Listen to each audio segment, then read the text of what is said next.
I'm here at the Lawson Park markets and the weather's cooling down a little bit there, getting towards twilight. These are the twilight markets.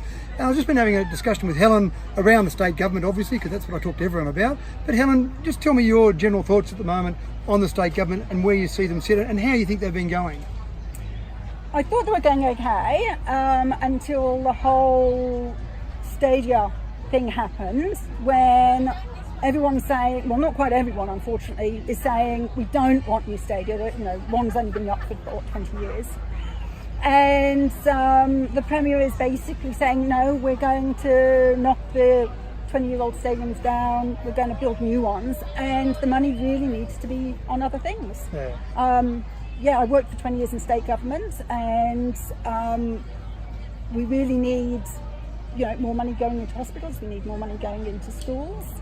And I just think this is a shocking waste of money, and I don't know why she's doing it. It does seem like a waste of money, especially in regional Australia. We could use so much more money, and sometimes, unfortunately, people in regional Australia accept that, oh well, we're regional, we won't get that. But I think when you see that sort of waste of money, there is a lot more we could get out here, and really that money could be redirected out to regional areas.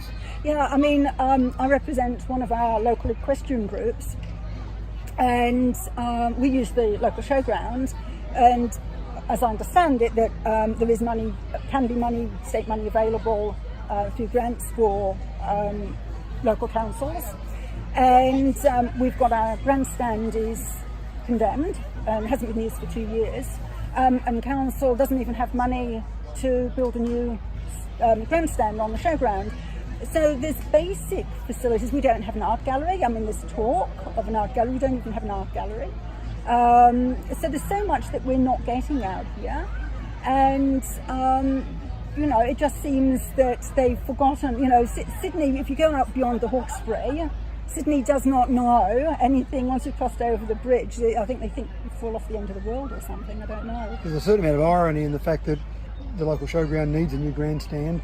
I don't think it would cost $1.5 billion for that grandstand. I don't think so. I don't. So there is some irony there in that. Yeah, that's right. Yeah. And look, I think the state government has got some things right. I mean, the hospital redevelopment here in Mudgee is about time probably, but that's a good redevelopment. But they probably could have gone a bit further.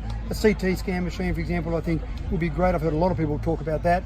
Travelling to Orange, travelling to Dubbo, even travelling to Sydney is not pleasant for someone that needs something that I would consider a fairly basic service like a CT scan.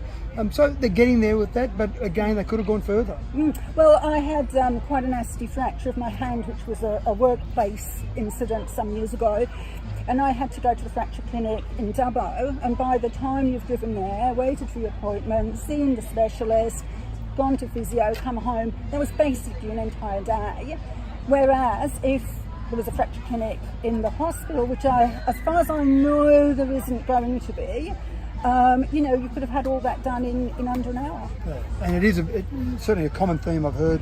People that need health facilities in Dubbo, transport's the biggest issue. They've got to travel to Dubbo, to Orange, to Sydney, and all three locations there aren't that easy to get to. It's not a great road that connects, say, Mudgee to Dubbo, for example. So roads could help that as well, and there's certainly been a big push for roads, but just better health facilities. The population of Mudgee is growing. It's a great community here. There are people moving here and they want to move here, but sometimes they don't move here because of those health facilities.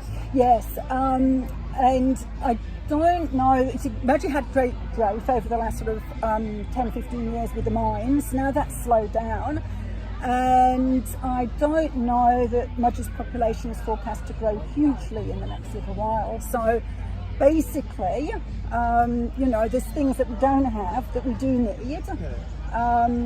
But I don't know that we're going to get them necessarily. Well, let's see if I can do something about that for you. Talk to Helen. Thanks for your time. Thank you. Much appreciated.